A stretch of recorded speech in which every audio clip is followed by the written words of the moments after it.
আত্মসহায়ক গোটবিলাকে আমাৰ 4টা পঞ্চায়তৰ যি আত্মসহায়ক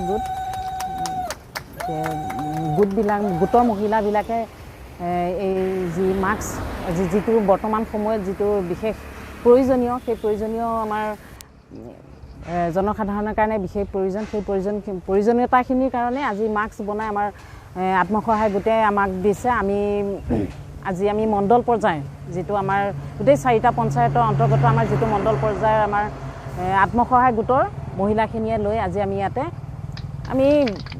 25 টকা ৰেটত আমি বিক্ৰী কৰিম বুলি ভাবিছোঁ আৰু এইটো ৰাইজৰ সুবিধাৰ লগতে আমাৰ যিখিনি আত্মসহায়ক গোটৰ মানে দৰিদ্ৰ সীমাৰেখাৰ তলৰ যিখিনি মহিলা তেওঁলোকে যাতে অকণমান উপকৃত হয় এইখিনি কৰি সেইকাৰণে আমি এইখিনি লক্ষ্য সন্মুখত ৰাখি এইখিনি কাম কৰি আছোঁ। কিমান দিনলৈকে আপোনালোকৰ দোকান খোলা থাকিব?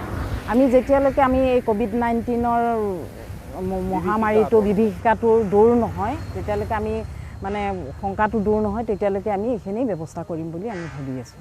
কি নাম আপোনালোকৰ আত্মসহায়ক? আমাৰ আত্মসহায়ক গোটৰ আমাৰ বিভিন্ন ধৰণৰ নাম আছে কিন্তু আমাৰ 4টা পঞ্চায়ত মিলি যিটো আমাৰ মণ্ডল সংগঠন সেইটো হৈছে নবোদয় মণ্ডল পৰ্যায়ৰ সংগঠন হয়। 4টা পঞ্চায়ত কোনকেইটা? 4টা পঞ্চায়ত আমাৰ গড়মাৰা, ঠেলামাৰা, নাহৰবাৰী আৰু বামুণপুখুৰী পঞ্চায়ত। ইয়াতে কিমান মহিলা নিয়োজিত হৈ আছে? ইয়াতে আমাৰ প্ৰায় 5,000 মহিলা আমাৰ ইয়াতে জড়িত হৈ আছে। মাস্কতে ইয়াতে আমাৰ 4টা পঞ্চায়তৰ প্ৰায় 100 গৰাকীমান 4টা